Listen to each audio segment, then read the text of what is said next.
Nii, kui sul on su piibel olemas, siis tee see lahti jällegi Danieli 5. peatüki koha pealt ja me oleme jõudnud selles uurimises ühe väga huvitava koha peale, kuna Danieli 5. peatükk on kõige lühem peatükk piiblis, Danieli raamatus või õieti tema sõnum on kõige, kuidas ma ütleksin, väheldasem. Ehk teiste sõnadega, see räägib ainult ühest lühikesest asjast ja see on kuldse Paabeli viimasest õhtust. Samas on see ajalooliselt väga oluline sündmus, ülioluline sündmus tegelikult. Aga samas on ta hästi lühikene piiblis, aga samas on siin ka väga palju häid asju, mida meie võime siit täna lugeda ja õppida. Ka mitte ainult sellest, et vaadata ajalugu või uurida siis neid sündmusid, aga ka näha seda, mida Jumal meile tahab selle läbi öelda. Nagu me oleme öelnud ka, et Jumala sõna, see on seesama eile, täna ja igavesti. See on ajatu sõnum.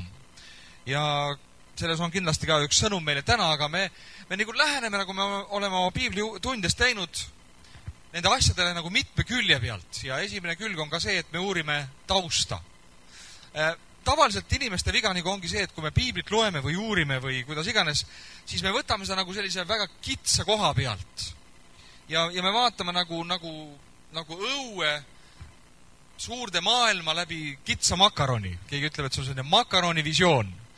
Sa näed ühte väikest ringikest ja mitte kaugemale, mitte suuremat pilti. Aga et kui me uurime Vana Testamenti, kui me uurime neid sündmused, millest räägib nagu konkreetne raamat, Danieli raamat, siis see on tegelikult ülioluline teada, mis asjast siin jutt on, milline on see kontekst.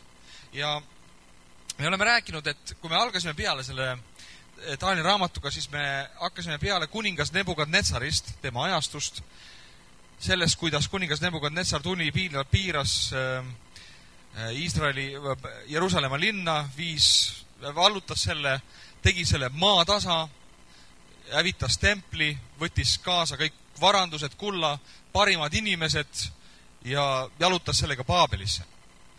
Ja siis me vaatasime Paabeli õitsengut, me nägime sellest, kuidas Jumal tegutses selles riigis ja eelmine kord, mida Toomas jagas meile, see oli ääretult huvitav koht ka, kuidas me nägime sellest, kuidas Jumal tegelikult tegeleb riikidega. Et Jumalal ei ole mitte ükskõik ka, olgu see siis Paabeli riik või Eesti Vabariik, et vahest me mõtleme, et kas Jumal teab, mis meil siin toimub ja inimesed kiruvad valitsust ja ütlevad, oi, milline meil elu on ja kas Jumal ka üldse teab, milline kui raske meil on ja nii edasi. Ja me vahest mõtleme, et Jumal ei tea midagi, kui raske meil elu on. Keegi on väga hästi öelnud, et kui keegi ütleb sulle nii, et elu on väga raske, siis tahaks küsida ühe vastu küsimuse, võrreldes millega? Et millega võrreldes see elu väga raske on. Ja see on minust väga hea point, et sa pead siis millegagi võrdlema elu. Jah, taevas olemisega meie elu on maa peal väga raske. On ju? Sest me loeme, et piiblis, et taevas on palju parem. Ja Pauluski ütles nii, et tead, ma ammu igatsen minna taevas ära, sest seal on palju parem. Ja taevaga võrreldes on maa peal olek väga raske. Aga sõbrad, sa ei saa elu võrrelda eluga. Sellepärast, et meil on see üks elu antud, üks võimalus antud. Ja nagu ema Teresa on öelnud, et kuigi sa võid ebaõnnestuda, proovi ikkagi. Kuigi sind vahest inimesed ülgavad, tee ikka neile head. Kuigi vahest sinu armastust petetakse, armasta ikkagi. Ja see on minust väga hea selline elu moto, et me tee ikka neid asju, mis sa teed. Tee enda parima võimete kohaselt. Mis siis, et sa pettud? Mis siis, et ebaõnnestub? Nii edasi. Nii. Me nägime Paabeli riigi hiilgust. Nüüd, kui me räägime Paabelist, siis Paabeli riik tegelikult, kui ma tulen nüüd hästi kaugele, ma tulen nüüd täna hästi kaugele, kuna me täna õhtul vaatame Paabeli riigi lõppu, siis on hea nagu lõpus teha ülevaadet. Paabeli riik sai tegelikult alguse juba 1867 aastal enne meie aja arvamist. Ühesõnaga, see oli väga ammu.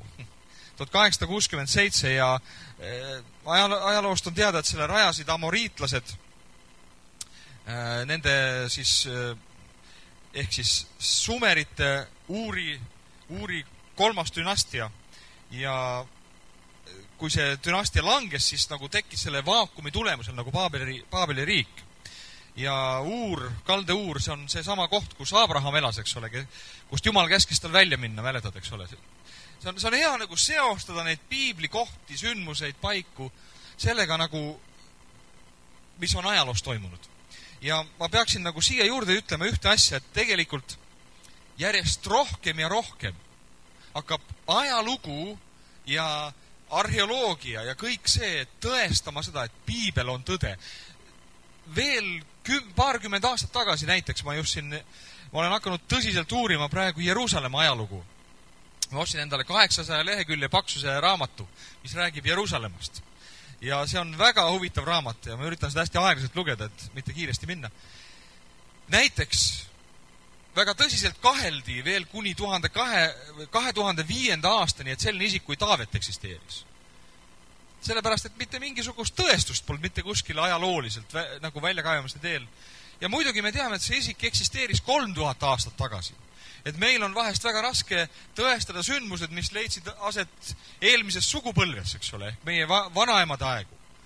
Aga nüüd, kui me räägime just isikust, kui selles 3000 aastat tagasi, et kujuta ette, 3000 aeg on väga julm hävitaja.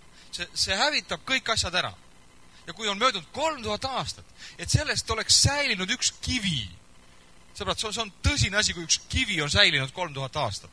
See on väga vana asi siis juba. Ja nüüd leiti 2005. aastal seal samas Kidroni orus, seal samas, kus on Taaveti linn, eks ole, on siis olnud või arvati või nagu paljud siis mitte usklikud ajaloolased arvasid, et need juudid seal ütled, see oli seal, aga ja piibel on ainuke allikas, mis sellest räägib, ainuke allikas. Ja see sama ajalooraamat ka, mis ma loen Jeruusalemmast, ka see autor ei ole küll kristlane, ega ta ei ole nagu üldse vist mingisuguses uskonnas. Tema ikka ütleb nii, et piibel on jällegi meie ainuke allikas. Ei ole muud allikad, ainult piibel on. Ja see on väga huvitav, sõbrad, et tegelikult, kui sa võtad piiblit kui ajalooallikat, siis tegelikult see on tõsine ajalooallikas. Sellepärast, et näiteks teatud ajaperioodidest puudub maailma ajaloos üldse mingisugune ülestähendus, ainult piibel on siin. Sul ei ole muud valikut, sa pead seda raamatut lugema. Ja nüüd teine asi on see, jah, arheoloogiliselt pole leitud avastusi, eks ole. Ei ole leitud. Siis me peame seda tegema, mida Jumal on öelnud. Sa pead seda uskuma lihtsalt ja sul ei ole värgi. Ja sa ei tohi muretseda selle üle, et aga ei ole ju leitud ühtegi tõestust sellest. No ma ütlen sulle rahustuseks, küll nad leiavad ka. Küll nad omal ajal leiavad, ära muretse. Ja 2005. aastal avastati 3000 aastat vana Taaveti linnuse varemet. Kujutad ette, 2005. aastal. Nad kaevasid välja sealt Kidroni orust ühe osa, mille kohta öeldakse ja on juba tehtud täitsa kindlaks, et see ongi Taaveti linnuse üks osa. Ja siis ei läinud kaua aega mööda, leiti Põhja-Iisraelist Tel Danist üks kivitahvel, kus oli kiilkirjas kirjutatud Taavetist. Nüüd kujuta ette, mingisugune Süüria kuningas, kellega ta seal sõdis, on ju, tema oli kirjutanud Taavetist sinna peale. Ja see tahvel leiti sealt Tel Danist üles, eks ole. Ja nüüd ajalugu välja kaevamised on leidnud, ja ikka on jah, nagu piibel räägib, tõesti selline isik, kui Taavet eksisteeris. Aga mõtle, kui me peaksime selle peale ainult toetumagi. Kui meie usk oleks selles, sõbrad, et enne kui, nagu Toomas ütles, Jeesuse jünger, et enne kui ei ole leitud mingit tõestust, ma ei usu, et piibel on ikkagi selline autentne allikas. On küll see allikas, sa võid seda uskuda. Nüüd, mille juurde ma jäin? Paabeli kuningriik siis sai rajatud 1867 enne Kristust. See on siis isegi enne Abrahami sündi. Jumal kutsus Abrahami välja Kaldeuurist minema umbes 1700 aastat enne Kristust. Ehk siis ka väga pikka aega. Või see võis isegi vähe hiljem olla, aga sinna kanti umbes, ütleme nii. Igal juhul see Paabeli riik on palju varem. Paabeli riik algas peale linnriigina. Ehk siis Paabeli linn, millest siin me pilti oleme teile näidanud ka. Paabeli linn, selle linna ehitas üks selline vend, kellest me kindlasti oleme ka kuulnud. Ja tema nimi oli Hammurabi. Oled sa kuulnud sellisest mehest? Hammurabi oli selline mees, et kui sa saad panna see. Hammurabi oli selline mees, kellest ajaloost teatakse, et tema leiutas esimese seaduse, ehk teiste sõnadega, kuni temani maailm opereeris lihtsalt nagu jõgi, mis voolab. Ei olnud mingisugust konkreetset seadust, inimesed tegid, mis pähe tuli, aga tema oli juba esimene mees, kes leiutas, oled kuulnud sellist asja kui Hammurabi koodeksist, eks ole, või kuidas ta nimetakse täpselt, erinevate nimedega. Tema tegi seaduse. Ja vaadake, selle sama kivisamba peale on kirjutatud Hammurabi seadus, see on ühes muuseumis täna Euroopas. Ja tema kirjutas, pärast teda hakati kirjutamegi seadused, vaat sina ei tohi seda teha, sina pead nii tegema. Ja see samane mees oli see, kes hakkas siis ehitas selle linna või pani aluse ja tema hakkas nagu siis vallutama, ja kui sa saad nüüd panna selle järgmise kaardi, siis tema hakkas vallutama seda piirkonda seal selle jõe ümbruses. Ja ta oli edukas ja me näeme, et siin, mida tema juba nagu Hammurabi, mida ta vallutas, eks ole, see oli juba, läks kuni sinna üles Marini välja. See Mari ei ole mitte see Mari, mis Venemaal on. Ärge ajage sassi, et nii kaugele mitte Hammurabi omadega ei saanud minna. Okei. Ja see oli siis nii-öelda üks, kuidas öelda, esimesi algseid Paabeli riike, eks ole. Me näeme siit aastaarve 1792 ja nii edasi. Aga nüüd see ei tähenda mitte seda, et see riik on nagu jätkuvalt eksisteerinud siis kuni Nebukadnetsarini. Vahepeal käisid sealt üle assüürlased, mitu sajandit olid, nemad vallutasid seal ja need samad assüürlased, kes siis viisid Iisraeli ära. Tulid ja viisid Iisraeli vangipõlve, eks ole. Ja pärast seda juudid ei tunnistanud Iisraeli rahvast enam kui oma rahvana. Samaarlased või siis nad ei olnud enam, juudid enam neid igal juhul ei tunnustanud pärast nende tagasipöördumist. Aga igal juhul, kui nüüd selle ajaloo kokku võtta, siis tänapäeva mõistes, kui sa tahad nagu teada, eks ole, mis on siis Paabel tänapäeval ja mis on siis Pärsia meedia, eks ole, kellest me täna räägime, kes tuli ja vallutas Paabeli riigi ära, siis on väga lihtne tänapäeval nagu kaardistada neid põhimõtteliselt, kui sa vaatad ka kaarti tänapäeval, siis selle koha peal on selline riik kui Iraak. Iraak, kellega seal praegu on meil seal liitlasväed kõik sees ja madistavad ja üritavad seal korda luua, eks ole. Ja ehk siis Paabel on tänapäeva Iraak ja põhimõtteliselt, kui sa vaatad seda suguharu põhist ühiskonna korda, siis tegelikult ütleme, need asjad püsivad sajandeid ja isegi aastatuhanded väga muutumatutena. Seal ei muutu nii asjad nii kiiresti nagu kuskil Euroopas, eks ole. Seal lähevad asjad suht aegselt edasi ja nad hoiavad oma põhimõtteid sajandeid ja nii edasi. Ja me võime öelda, et tegelikult põhimõtteliselt need asjad ikkagi ka on nii. Ja siis Pärsia on tänapäeva Iraan. Nii et kui sa tahad nagu võtta, siis me võiksime öelda, et tänases piiblitunnis me vaatame, oleme jõudnud ajalooliselt selle kohane, kus Iraan tuli ja vallutas ära Iraagi. Tegelikult loomulikult need piirid ei jooksnud üldse selle koha pealt, kus nad jooksid, aga need hõimud, need rahvahõimud on ikkagi teatud mõttes ja väga suurestigi säilinud kuni tänapäevani välja. See järjepidevus, loomulikult mitte 100%-lisena, ükski asi maailmas ei säili 100%-lisena. Nii et me oleme jõudnud siis ühte sellisesse kohta ja vaatame, kuidas see siis juhtus. See on nagu ääretult huvitav ja vaatame siis Danieli raamatu 5. peatükki ja loeme esimesed 4 salmi. Kuningas Belsassar tegi suure peo oma 1000 suurnikule ja jõi veini, mitte viina, eesti keeles on vale, see võib tõmmata maha, sest viina tollel ajal ei olnud olemas. Viina leiutasid sel ajal, kui hakati destilleerima ja keemiliselt töötlema, ma ei tea, igasuguseid asju. Jõid veini selle 1000 ees. Veini mõjul või siis alkoholi või joobumise mõjul käskis Belsassar tuua kuld ja hõberiistad, mis tema isa Nebukadnetsar Jeruusalemma templist oli toonud, et kuningas ja tema suurnikud, tema naised ja tema liignaised saaksid neist juua. Siis toodi need kuldriistad, mis oli toodud templist Jumala kojast Jeruusalemmast ja kuningas ning tema suurnikud, tema naised, liignaised jõid nende seest, nad jõid veini ja ülistasid kuld ja hõbevask, raudpuu ja kivi jumalaid. Nii, me võiksime nagu öelda selle kohale, et see oli üks tavaline pidu, mida tollel ajal peeti nagu kogu aeg. See ei olnud midagi erilist, see sündmus, kus me jõuame.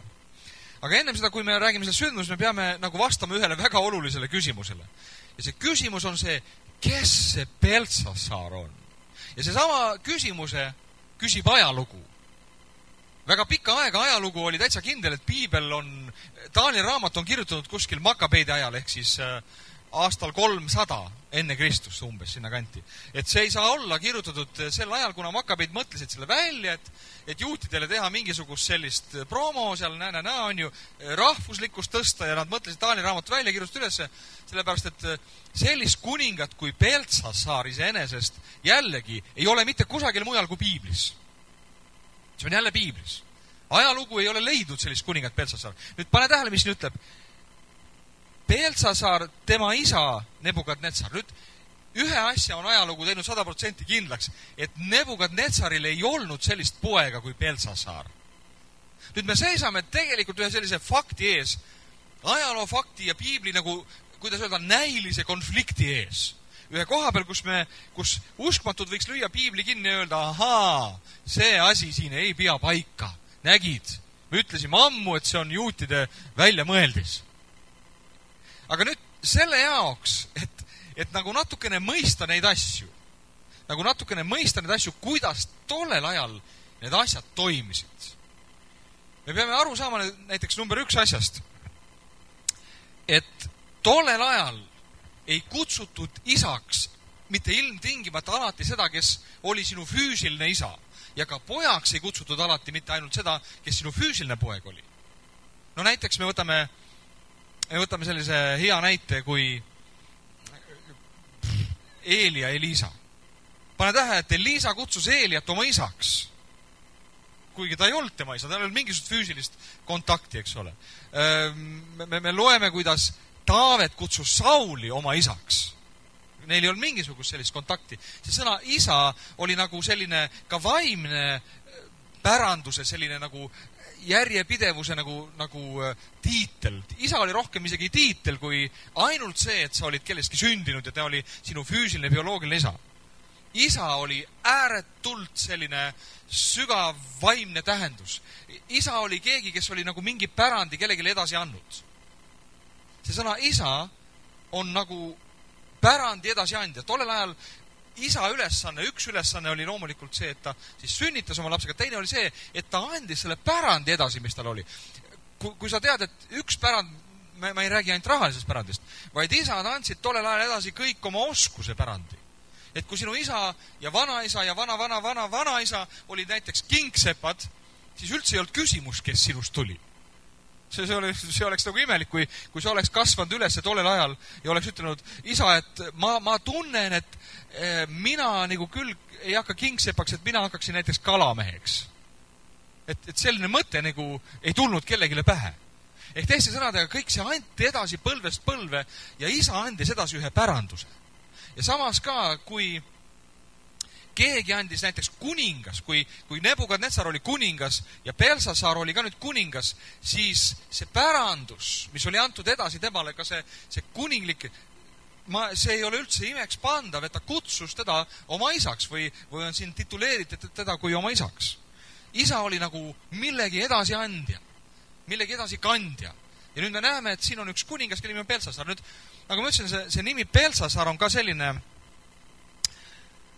väga huvitav nimi, mida ei ole jällegi ainult mujal kui piiblis. Nüüd selle koha peal me peame nagu andma juutidele ühte tõsist au, sest et see, mida nemad on teinud maailma ajalukku üleskirjutamiste tähenduses, on tõsine pärand, eks ole. Kui teised ei hoolinud, ei pannud kirja asju, siis nemad panid kirja asjad. Ja nad andsid neid kirjutisi ka edasi põlvest põlve, vaatamata sellele, millest nad kõik nagu on läbi läinud. Aga nüüd Beltsasaari juurde tagasi. Nüüd ajalugu teab, et Paabeli viimase kuninga nimi oli Nabunaid. Nabunaid oli selle viimase kuninga nimi ja sellel viimasel kuningal Nabunaidil oli poeg. Nüüd see Nabunaid oli selline omapärane vend. Tema oli ääretult, ta valitses väga lühikest aega, 3 aastat ainult oli Paabeli kuningaks. Aga tema oli nii sisse võetud päikese kummardamise kultusest. Ta fännas päikese kummardamise kultust ja kuna me ajaloost teame, et selles kandis, siin mis jumalat kummardati, kes teab öelda? Vot nägid, keegi teab, kuu jumalat. Nüüd päike ja kuu on erinevad asjad, paistavad erineval ajal, on ju. Ja tema oli selles päiksekultuses sisse võetud ja tema arvas heaks sellise asja, et tema rändas Araabiasse, sellisesse kohta kui Taima, ja tema läks sinna Taimasse, kuna seal kummardati päikest, ehitas sinna omale palee ja ta elas rahulikult seal ja tema andis nagu selle valitsemise üle oma pojale. Nüüd ajaloost ei ole seda nime Belsassar esile toodud, aga joo ta nimi siis oli Belsassar. Nüüd teine asi ka nagu nende vana ja kuninga nimedega. Esiteks, vana ja kuningad olid nii nagu tänapäeva rockstaarid, ütleme nii. Ta võttis omale igasuguseid nimesid. Tal ei olnud mitte üks nimi, tavaliselt neil oli terve joru nimesid. Ja kui ta tahtis, siis ta võttis omale lihtsalt lambist homme hommiku tõusis üles, ütles, mina valin selle nime omale hoopiski. Ja oligi, ta oli hoopis see. Nii et nagu selles suhtes see ei ole nii nagu, et võt, siin on Juta jõe on ju, passis on kirjas ja rahvastikuregistris on selline isiku Juta jõe ja see on kõik on ju. Et Juta ei saa homme hommiku tõusta üles, et mina nüüd ei ole homsest Juta jõe, aga mina olen hoopiski, ma ei tea, Anne Aun on ju, et või mingi, ma tahan omale paremat nime on ju, või mingi asja järele on ju. Et need olid siuksed vennad, et tänapäeval need asjad käid hoopis teistmoodi ja kuningatel oli see võim ja nüüd ajaloost on teada seda, et see kuningas Nabunaid, kui ta kuulis nendest sündmustest, et Küüros, kes oli siis nüüd meedalane, kuidas on meedialane, tema tuli ja hakkas ründama ja juba sõnumid hakkasid levima, et vaat tema tuleb nüüd ja tahab vallutada ära Paabelit. Kui tema kuulis sellest asjast, siis mida tema tegi, korjas kokku oma sõjaväe, mis tal oli, ja ta tuli sõdima. Tuli vastu, aga ta kandis kaotused ja nii edasi, eks ole, sai lüüa kõvasti, eks ole, Küürose käest, sest Pärsia meedia kuningriik oli võimsalt võimu haaramas juba. Ja nüüd me jõuamegi sellesse kohta, kus tegelikult põhimõtteliselt me jõuame selle suure Paabeli kuningriigi viimase õhtusse. Kuid ette, kui olulisest ajast kirjutab nagu Taanieli raamat. Nüüd,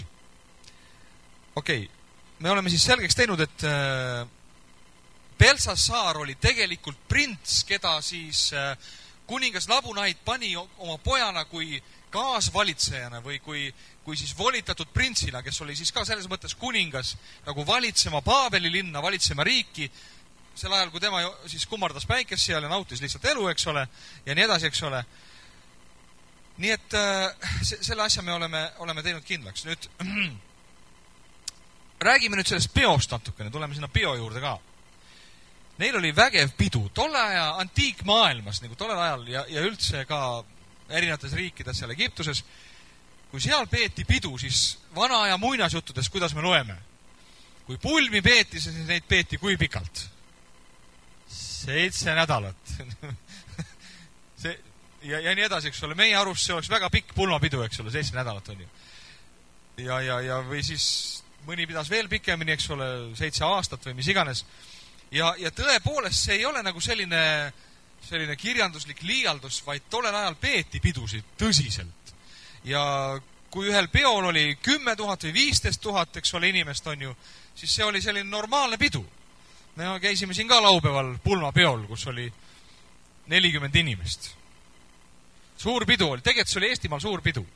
Ja Eesti pulma mastaabiga võrreldes, et tavaliselt peetakse tänapäeval väiksemad. Aga sellel ajal kuningad pidasid vägevaid pidusid. Ja nüüd see pidu oli jõudnud sellisesse, ütleme, kulminatsiooni. Ja me loeme siin nagu sellist kohta, kuidas me lugesime, et selle veini või selle joobumise mõju jõudis kohale neil. Et pidid päris pikalt jooma, et nagu see mõju kohale jõudis. Aga nüüd see mõju jõudis kohale, eks ole, ja kuningas nagu tundis ennast väga mõnusasti ja nüüd ta arvas, et ta võib midagi väga lahedat teha. Ta arvas, et juudid on võidetud vaenlased, on ju, see juutide jumal ilmselt on ikka üks väga, kuidas öelda, no name Jumal, ei tema suuda neile midagi head teha, ega ilmselt ei ole ta ka minule mingi oht, eks ole. Teeme nüüd vennad natuke nalja. Võtame selle juutide Jumal, on ju, templi riistad ja hakkame nende seest veini jooma, eks ole. Et mõtle, need samad riistad, mille seest nemad pühitsesid seda 100 korda ja võitsid ja enne kui nad midagi tegid seal templis nendega, meie nüüd teeme nendest nii-öelda läburiistad. Hakkame sülti sööma nende seest, eks ole, nii-öelda. Eesti keeles. Teeme nendest läburiistad. Ja ta tõi need välja. Ja Piibel ütleb, et ta tegi seda selle joobumise mõjul. Ja sõbrad, vaadake, 2500 aastat on mööda läinud, aga tegelikult mõned asjad pole kunagi muutunud. Inimesed teevad ikka hullu asju joobumise mõjul. Istutakse purjus peaga autorooli, sõidetakse terve seltskond surnuks, eks ole. Mille pärast? Kaine inimene seda poleks kunagi teinud, aga kuna midagi oli peas, on ju, pea sumises, teeme midagi lahedat, istume rooli, lähme kihutame 200-ga, eks ole. Ja lõpuks kõik surnud. Joobumise mõjul 2 sõpra võivad ennast joomingu käigus maha tappa, kas sa tead, eks ole. Seda on tehtud kogu aeg, eks ole. Naine on mehe maha löönud ja mees on naise maha löönud abielus. Joobumise mõjul tehakse igasuguseid hullusi asju. Rikutakse abielu, eks ole. Kaine inimene poleks seda kunagi teinud, aga joobumise alkoholi mõjul on seda tehtud, eks ole. Me näeme, et mõned asjad nagu ei mõju või ei muutu kunagi. Ja kuna ka nagu alkoholism ja joomine tänapäeva ühiskonnas on väga süveneva tendentsiga edasi minemas, siis me näeme ka seda, et see tegelikult kõik need hullud asjad, mis inimesed teevad ka alkoholi mõjul, tänapäeval samamoodi suurenevad. Nüüd üks asi, mis on väga, väga huvitav mõelda, kui sa nüüd mõtled nagu selle sündmuse peale, mõni aeg enne, mõni sugupõlv ennem, eks ole, kui Nebukadnetsar, suur kuningas, läks Jeruusalemma alla, siis mõtle selle peale, Jumal andis selle oma rahva, oma templi ja oma linna nende kätte. Jumal andis seda. Nad ei suutnud vastu panna, kuigi seal oli igasuguseid prohvetid, kui sa loed Jeremiia raamatut, sa näed, kuidas see juhtus, on ju. Seal oli igasugused venda ja prohvetid, kes tõusid üles, ütlesid, Jumal kaitseb meid ja näe.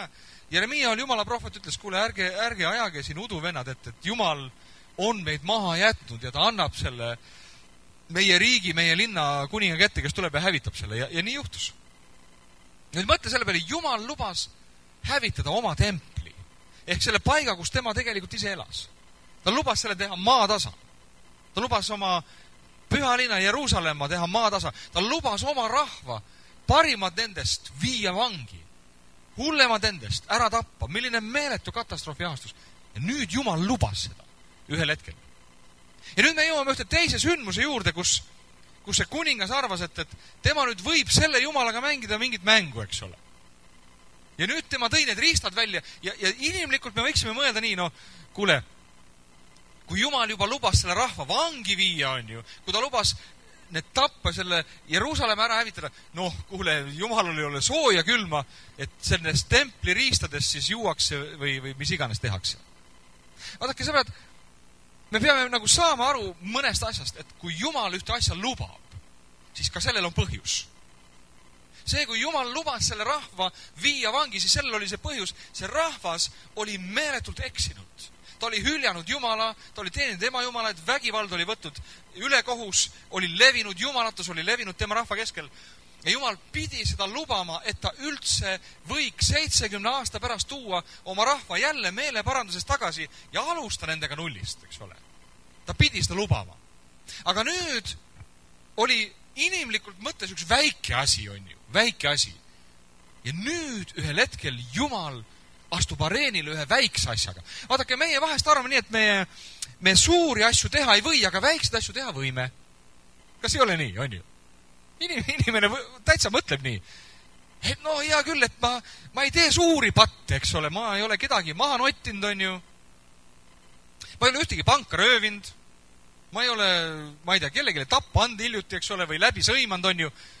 Ja no, väikseid asju ma teha võin, on ju. Vaadake, me ei saa nagu Jumala pühadust nagu selliselt hinnata. Kui Jumal ütleb ühe asja kohta, ära tee seda, eks ole. Isegi kui see on väike asi, meie meelest, meie silmis, siis ka väiksel asjal võib olla katastroofiline tulemus. Suurel asjal vahest võib olla teatud mõttes see ei ole isegi. Sellel hetkel võib-olla, sellel momendil.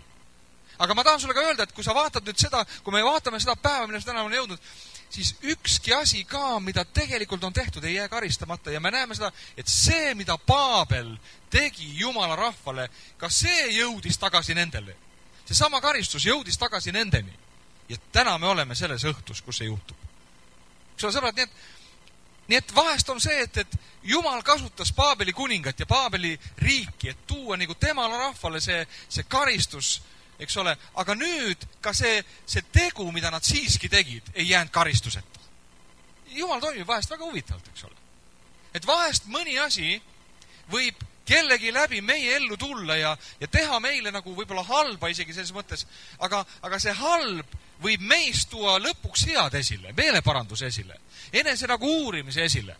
Aga ka see, kes sinule tegi halba, ka see peab oma teo eest vastutust andma. Eks vaadake, kui huvitav muster Jumalal tegelikult on.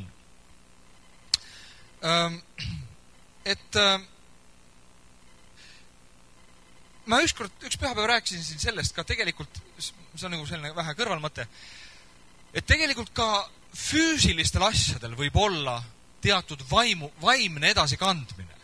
Mäletad, ma rääkisin siin sellest, kuidas mõned amuletid, eks ole, mida nõiad on neednud või pand selle peale mingi loitsuga, ka see, kui see on sellises kurjas atmosfääris viibinud, see kannab seda edasi ja samamoodi ka pühad asjad.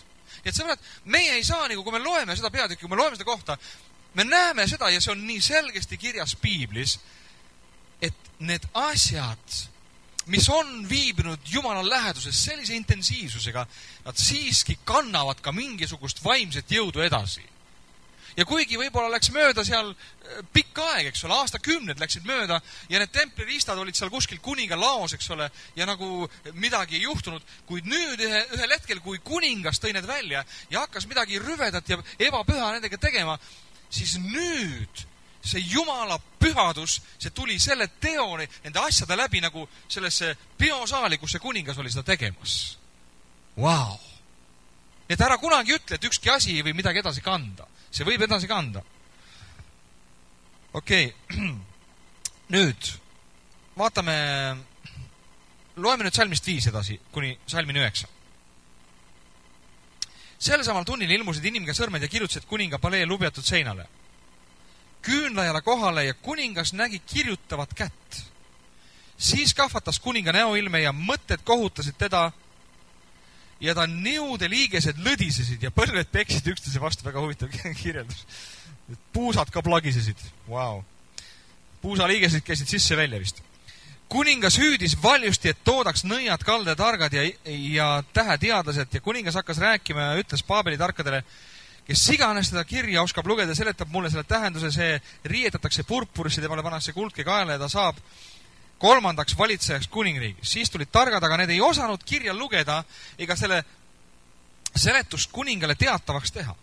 Siis kohkus kuningas Belsasar vägede näojume kahvatas ja ta suurnikud sattusid segadusse. Nüüd, ma tahan natukene, et sa mõistaksid nagu ühte huvitavat tausta. Nüüd mõtle ühe asja peale.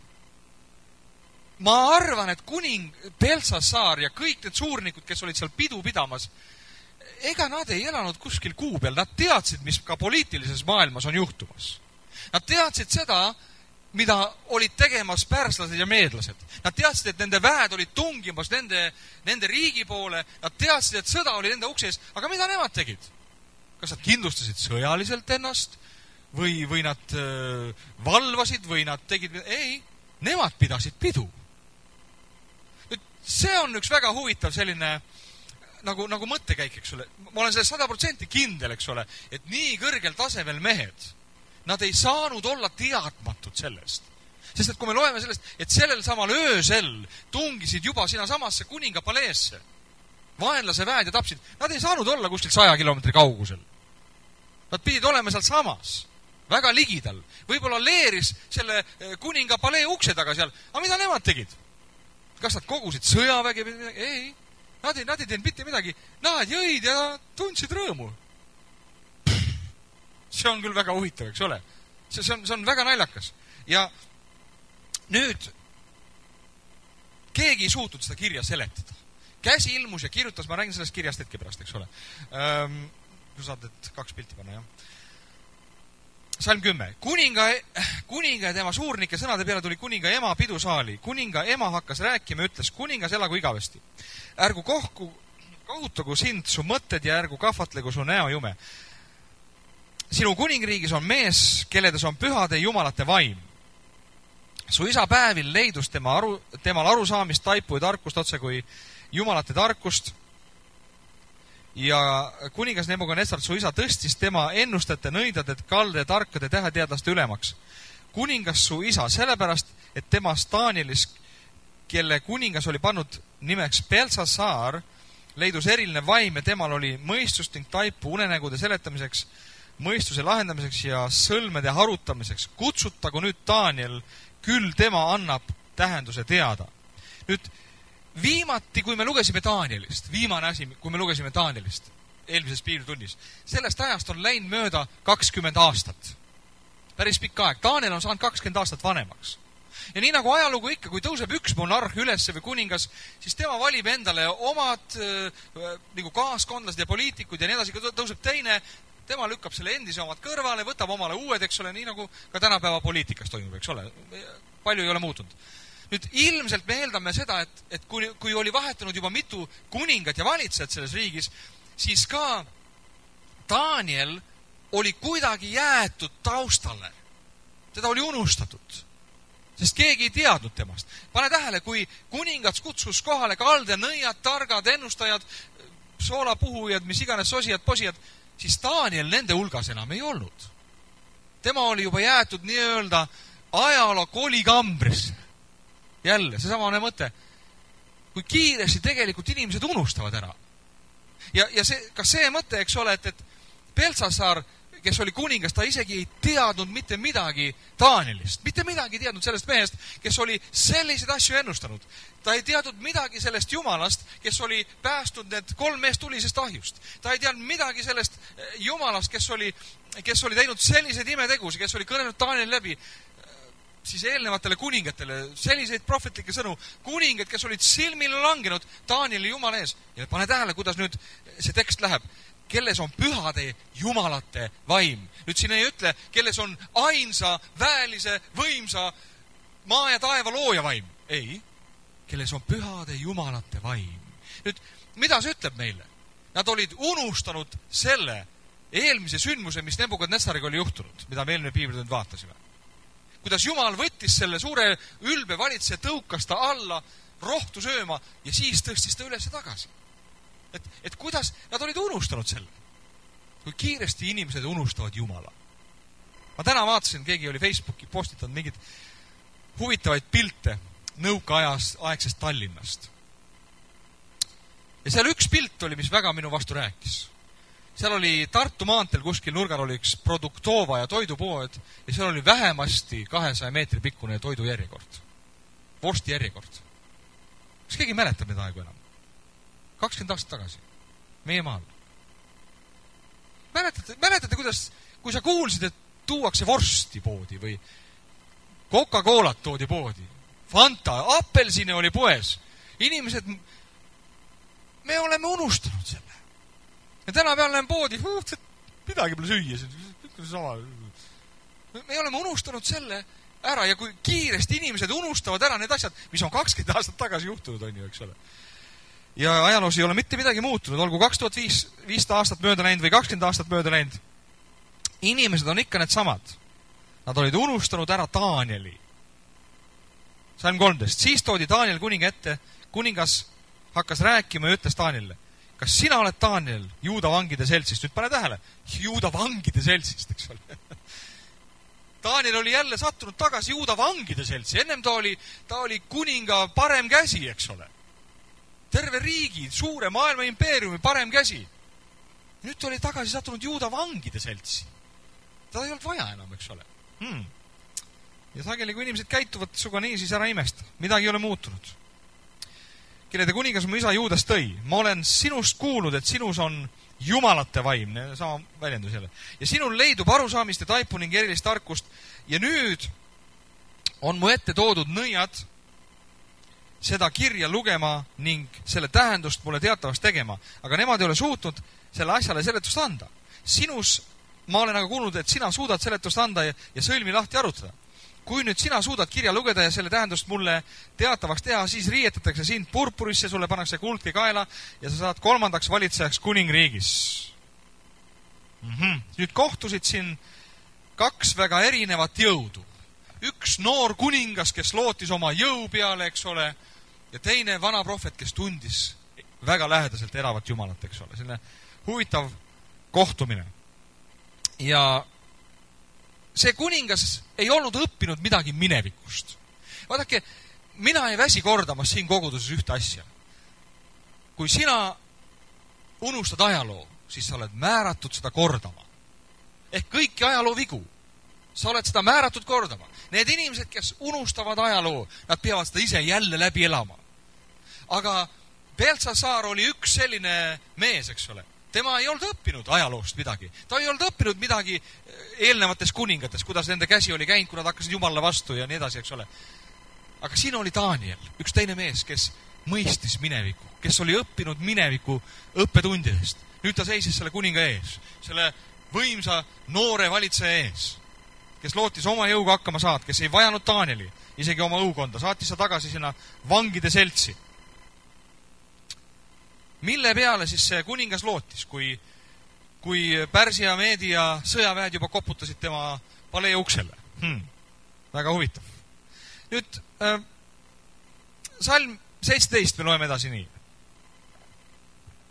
Siis kostis Daniel ja ütles kuninga ees, su annid jäägu sulle enesele ja su oma kingitused mõnele teisele, aga kirja ma loen kuningale ja ma teen selle tähenduse talle teatavaks. Nüüd, miks Daniel keeldus nendest suurtest andidest ja võimust?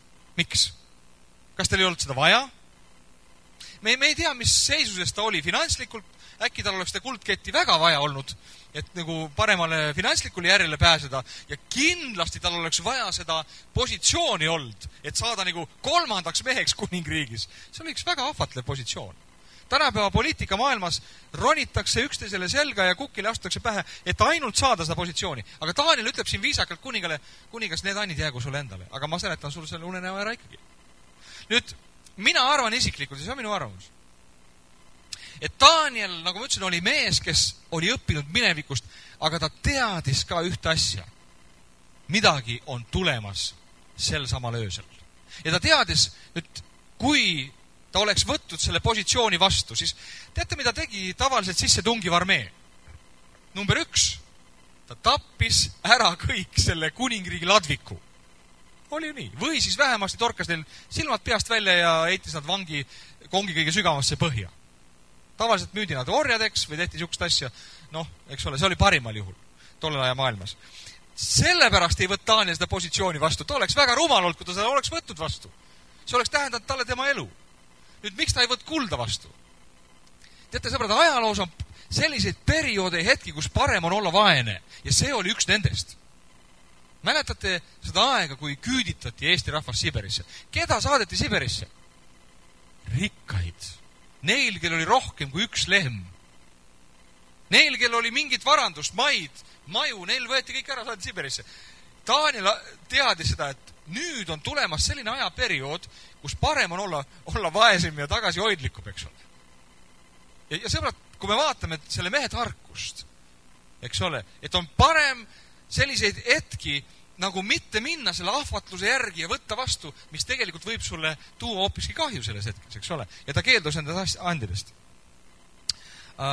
Nüüd, loeme edasi, salm 18. Sina kuningas, kõige kõrgem Jumal oli andnud su isale Nebukadnetsarile kuningriigi ja võimu, au ja hiilguse. Võimu pärast, mille ta temal oli andnud, värisesid ja kartsid tema ees kõik rahvad, suguvõsad, keeled. Tema tappis, keda tahtis, jättis ellu, keda tahtis. Ta ülendas, keda tahtis ja alandas, keda tahtis. Aga kui ta süda suurustas ja vaim paadus ülemeelseks käitumiseks, siis tõugati ta oma kuninglikult haujärjelt ja see võeti temalt ära. Ta aeti ära inimlaste juurest ja ta süda muutus looma südame sarnaseks. Tema eluase oli metsaliste juures, temale anti rohtu süüa nagu härgadele ja ta ihu kasteti taevakastega, kuni ta mõistis, et kõige kõrgem Jumal valitseb inimeste kuningriigi ja tõstab selle selle üle, keda ta tahab. Nüüd, pane tähele, milline julgus oli Danielil. Ta julges rääkida nii suurele võimukandjale, nii otse. Me võiksime isegi natuke öelda, et selles toonis oli natukene sellist nagu manitsemist, mitte natuke, seda tõsiselt on ju. Ta tuli kuningat manitsema. Sellised mehed kuningas tavaliselt võttis nupu otsast maha. Kuningale ei meeldinud sellised mehed. Aga Danielil oli julgust rääkida tõde igale mehele, igal ajal, igas olukorras, nii nagu peaks olema sõbrad ka meil. Amen. Kas ei ole nii? Meil peaks olema samamoodi julgust. Rääkida tõtt armastuses. Igale inimesel, olgu ta kuningas, olgu ta talupoeg või kes iganes, eks ole. Ja see oli, mis Danielil oli. Ja nüüd, salm 22 edasi, me loeme sellist asja. Aga sina, tema poeg Belsasar, ei ole alandanud oma südant, kuigi sa teadsid kõike seda. Pane tähele, ta teadis seda, aga see teadmine ei olnud mõjutanud teda selle järele elama. Nii kui tänapäeval ütled paljud inimesed, mina usun ka Jumalasse. No mis siis kasu, et sa usud Jumalasse, kui see sinu usk ei mõjuta sind midagi tegema? Kui sinu usk Jumalasse ei mõjuta sind meelt parandama selle Jumala ees, kelle ees sa seisad ühel päeval, siis mis usk see on? See pole mingi usk. Sa oled uskmatum kui ateist. Vaid oled tõusnud taeva isanda vastu, tema kojariistad on toodud su ette ja sina ja su suurnikud ja naised, su liignaised olete joonud nende seest veini. Sa oled ülistanud hõbe, kuld, vask, raudpuu ja kivi jumalad, kes ei näe, kuule ega mõista, aga seda Jumalat, kelle käes on su hing ja kelle omad on kõik su teed, sa ei ole austanud. Selle pärast on tema poolt läkitatud see kiri ja käsi ja kirjutatud see kiri. Wow. Nüüd, ma arvan, et loeme edasi ka. Ja see kiri on ja see on see kirjutatud kiri. Mene tekel ufarsin. Sõnade tähendus on niisugune. Mene, Jumal on ära lugenud su kuningriigi päevad ja on teinud sellele lõpu. Tekel, sind on vaekaussidega vaetud ja leitud kerge olevat. Ufarsin ja su kuningriik on tükeldatud ning antud meedlastele ja pärslastele. Nüüd vaata seda slaidi. See on väga huvitav, et tegelikult need sõnad on kaldeakeelsed sõnad. Teate, mis on üks väga hämmastav asi? Need sõnad ei olnud neile võõrad. Sellel maal osati kaldea keelt. Ja noh, kuule, kindlasti tarkade ja õpetlaste keskel oli neid, kes seda keelt oskasid. Aga miks nad ei oskanud seda siis seletada, mida see tähendab? Nüüd, las ma ütlen teile ühte asja prohvetlusest. Nüüd, Daniel oli prohvet. Ja meiega tänapäeva maailmas me oleme harjunud seda, et kui me kuuleme sõna prohvet, siis me oleme võtnud seda teenistust kui kedagi, kes tuleb ja ta tuleb ja räägib sulle seda, mis sinu elus hakkab juhtuma tulevikus, on ju. Prohvet tuleb ja räägib, vot nii tuleb ja sinu elus tuleb nii, et nüüd sa võtad naise ja siis sul sünnib 5 last, on ju. Või et sa lähed elama kuskile kaugele maale ja seda ja teist ja siis, kui tuleb keegi prohvet kogudusse, siis saal on täis ja kõik nagu vaatavad selle prohveti poole ja ootavad, et nüüd see prohvet tuleks ja ütleks midagi sellist, on ju. Midagi me tahame kuulda, mida prohvet, et ta ilmutaks meile suuri Jumala tuleviku saladusi. Et las ma ütlen midagi prohvetlusest. See on üks prohvetluse tahke ja funktsioone, kindlasti. See on kindlasti. Sest prohvetluses on ka tuleviku ennustuse nagu selline nagu maitse või selline tahk ja ka need sõnad siin tegelikult on nagu tuleviku ennustused. Aga prohvetluse suurim nagu selline Jumala vaimu poolt võitud nagu selline iseloom on see, et prohvet või prohvetlus oskab seletada Jumala sõna ja tema, kuidas öelda, nagu tähendust ja sisu. Ja see on prohvetluse suurem funktsioon. Kui leidub üks prohvet, kes käib ringi ja ta kunagi ei seleta ega õpeta Jumala sõna ega seleta seda, siis see ei ole tegelikult prohvet. See on üks vuhvelvend. Mina nimetan neid julgusega selliseks. See on vuhvelprohvet. Üks õige prohvet on see, kes seletab seda, mida Jumal on öelnud, Jumala vaimu poolt antud ja edastab seda inimestel nii, et nad mõistavad seda. Nad saavad aru sellest. Nüüd siin on üks kiri. Kaldeakeelne kiri. Mene teekel, ufarsiin. Nüüd, need on 3 kaldekeelset sõna, mis õieti need on rahaühik, rahaühikud, mõõtühikud ja kaaluühikud. Need ei ole mitte midagi muud, need on 3 sõna mene ehk miina. See peaks olema üks kalde ja tollel ajal kasutatud mõõduühik peaks olema see. Kas ta on mõõduühik või on ta mahuühik, see on üks ühik. Nüüd, teekeel ehk siis sellest on tulnud heebrea keelde sõna shekel, mis tegelikult tänapäeval on Iisraelis shekel, aga tollel ajal ta tegelikult oli üks mõõtühik. Võeti ta oli kaaluühik. Kaaluühik. Ja ufarsiin oli pool seeklit. Nüüd, mis sa arvad, kui siia seina peale 3 sellist sõna kirjutatakse? Mida sina nende sõnadega peale hakkaksid? Mida Jumal tahab öelda nende 3 sõnaga? Jumala käsi ilmub, kirjutab need 3 sõna seina peale. Nüüd see, miks need kalde ja targad ei osanud seda lugeda, ei olnud mitte see, et see oli mingi tundmatu keel või nad ei saanud aru, aga nad lihtsalt ei teadnud, mida need sõnad endast tähendavad. Mida peaks tähendama üks mõõduühik, eks ole, siin miina, mida tähendab shekel või teekel, eks ole, ja mida tähendab see pool seeklit, ufarsiin. Aga Jumala vaim andis Danielile selles ajahetkels ühe prohvetliku tarkuse selle kuninga kohta. Need sõnad olid mõeldud kuningale. Ja selles olukorras Daniel nägi seda kuningat. Ta seletas tema jumalatust. Ta tõi esile isegi kuningale endale tema jumalatuse. Ta tõi esile, et ta nägi seda sõjalist, poliitilist olukorda, mis oli ukse taga ja kõik see kokku pandud ja ta nägi tervet pilti. Ta nägi nagu prohvetlikult terve seda pilti ja ta seletas seda nii.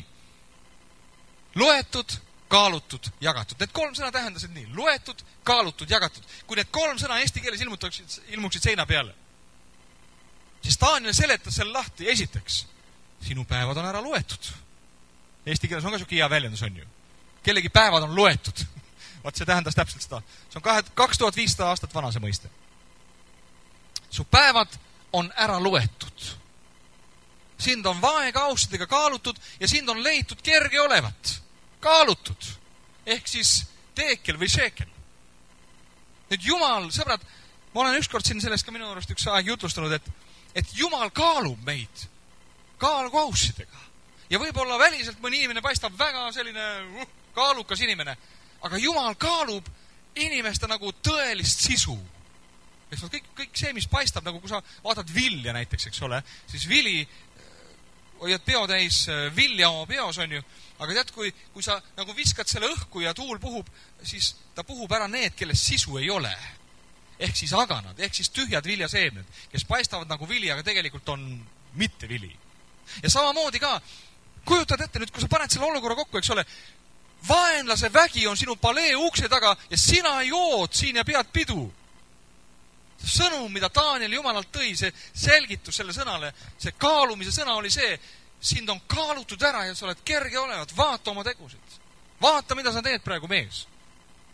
Ja siis ta ütleb, 3. sõna on väga huvitav, ufarsiin ehk uferes, see on pool seeklit. See tähendab poolitama, see tähendab pooleks tegema, pooleks jagama. Ehk teiste sõnadega sinu kuningriik on ära poolitatud ja see on ära võetud sinu käest. Wow. Ja see oli see sõnum. Nüüd see, mis mind paneb nagu väga imestama, on see, et see kuningas ikkagi nagu sai hästi vaimustatud sellest sõnumist. Ma ei tea, kas ta oli ülejoond, mina seda ei oska nagu seletada. Ma ei saa sellest täpselt aru, miks see kuningas sellest nii vaimustus, et ta pani ikkagi Danielile oma purpurit selga ja kullaketi kaela ja andis talle selle positsiooni või mis iganes, eks ole. Aga kui me loeme nüüd selle peatüki lõppu, siis me näeme, et just täpselt nii läks, nagu Daniel Jumalalt selle sõnumi siis edasi andis ja me loeme, et see juhtus, loeme salm 29. Siis Belsasaar andis käsu ja Daniel riietati purpurisse, temale pandi kuldke kaela, tema siis kuulutati, et ta hakkab kuningriigis valitsema 3. Salm 30 ütleb, sel samal ööl tapeti Belsasaar Kaldea kuningas. Ta ütleb tema kohta Kaldea kuningas, ilmselt tema päritavus oli Kaldeast. Nüüd pane tähele, eks ole, see kuningas ei mõistnud minevikku ega ajalugu, ta ei osanud õppida neid õppetunde oma isast, eks ole, kuidas temaga oli käinud, eks ole, kui ta läks ülbeks, eks ole. Ja ta ei osanud ka tulevikku arvestada. Siin on prohvet, kes ütleb sulle, mees, mis nüüd juhtuma hakkab. Mida ta tegi? Kas ta parandas meelt selle asemel? Ei. Ta mängis laia lehte, ta pani ikkagi selle Taanile kuldki kaela, andis talle autasud ja kõik, eks ole. Selle asemel, et tõmmata riided lõhki, raputada tuhka pea peale. Ma ei tea, sõbrad, võib-olla see oleks isegi aidanud. Kui ta oleks meelt parandanud, oleks paastu välja kulutanud, aga ta ei teinud seda. Absoluutselt, ta veel laiab seal ka oma andidega, eks ole. Vaadake, sõbrad, Jumal, me vahest mõtleme, Jumal on aeglane, kas ei ole? Jumal teeb asju nii aeglaselt, ma ei jõua ära oodata, ma katsun ise neid asju teha. Eks ole, nagu Abraham seal oma poja tõotusega, no ei suht ära oodata, on ju, eks ole. Pidi ise millegagi hakkama saama ja siis sai ka. Aga sa näed, et teatud hetkedel, eks ole, kui Jumal on oma otsuse ütelnud, see asi läheb väga kiiresti, ülikiiresti, sa ei jõua ega öelda, sel samal öösel, see samane mees tapeti. Talt võeti kuningriik ja peatükk 6, mida me järgmine kord hakkame vaatama, esimene salm ütlebki, ja meedalane Darjaves sai kuningriigi esenesele. See sõna Darjaves, jälle piibli nimed on tõlgitud siin mitme keele kaudu, siis ta on tõlgitud eesti keelde jõudnud siuke sõna kui Darjaves. Tegelikult selle kuninga nimi on Dareios ja see on tuntud mees ajaloo raamatu lehekülgedelt. Üks tuntumaid siis Pärsia Meeda kuningriigi ülemusi. Nüüd, mida me sellest peatükkist siis vaatame? Me näeme seda, kui sa võid üles kirjutada veel huvitava kirja kohe seda kodus uurida. Jesaja 45:1-7. Nüüd, see on väga huvitav kirjakoht. Darja või Jesaja 45:1-7. Siin prohvet Jesaja profeteerib 200 aastat ennem, kui see sündmus läheb täide. Ja ta ütleb nii. Nõnda ütleb Jehova oma võitule kooresele, ehk siis, see on jälle tõlgitud eesti keele, see on Küüros.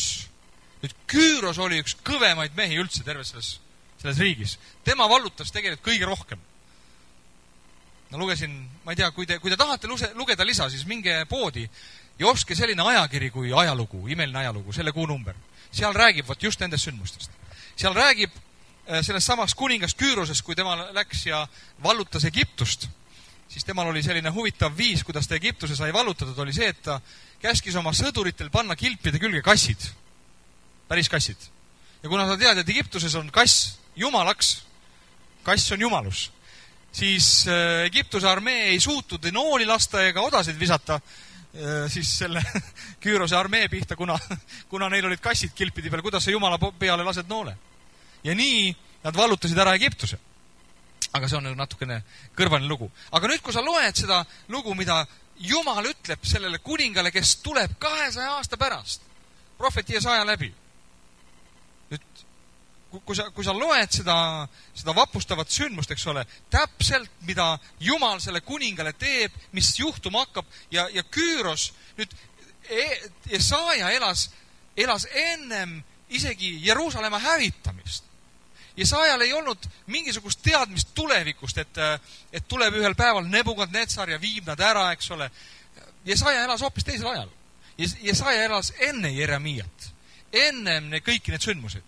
Ja nüüd tema profeteerib neid sündmuseid. Loe Jesaja 45:1-7 kodus, ma ei hakka täna aja pärast nagu selle peal pikemalt peatuma. Ja me näeme seda, kuidas see raamat, Taanieli raamat, see on täis prohveti kuulutusi. Kuidas need sündmused, kõik mida Jumal on öelnud, nende asjade kohta, mis hakkavad tulevikus tulema, kuidas need kõik täide lähevad. Täna on meil hea, et me võime selle raamatu keerata lõpuni ja lugeda ja läks nii, on ju. Aga sõbrad, meie elame siiski oma elu ka ühes ajahetkes. Ja me mõistame, et need samad põhimõtted, millega Jumal nagu siin toimis, ta toimib täna. Ta toimib meie elus samamoodi ka.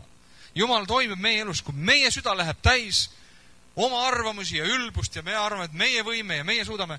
Sõbrad, samalaadsed asjad hakkavad meie elus aset leidma. Kui meie oma südames ei taha öelda, et Jumal, sina oled kõige isand, kõige tegija, sina oled kõige valitseja, kõige kooshoidja, meie hakkame ka toetuma oma positsiooni peale, selle teise peale, siis meie ka langeme ühel hetkel, eks ole. Et me näeme neid asju. Ja olge siis väga julgustatud sellest, et järgmine kord, kui me tuleme, siis me oleme juba ühes teises kuningriigis. Ja õieti see kuningriik, mis nüüd pidi tulema, mille ukse lävel me nüüd selle sündmustega oleme, seda nimetatakse maailma esimeseks tõeliseks impeeriumiks. Paabelit veel õieti nagu ei nimetata. Ehk Pärsia Meedia oli tõeline impeerium. See laius ikkagi põhiliselt peaaegu Indiast kuni Kreekani, kuni Egiptuseni, kõik Vahemeri, nemad olid selle ära valutanud ja nii. Vahemere maad, kõik Türgi, nii edasi. Ja see oli tõsine maailma impeerium. Nii et järgmine kord me näeme seda sama Danielit, seda sama meest, kes läheb läbi nendest erinevatest ajastustest. Ja igal pool, igal ajastul, jälle see kuningas või jälle see prohvet, see mees, kes vahepeal vajub juba, nagu me täna vaatasime, täitsa kolikambrisse, Jumal jälle võtab ta sealt välja, tõstab ta üles, ta paneb ta sinna. Miks? Sest ta oli ustav. Järgmises peatükis me vaatamegi tema ustavusest. Nii et Jumal õnnistagu teid. Järgmine peatükk on just lõvide peatükk. Amen.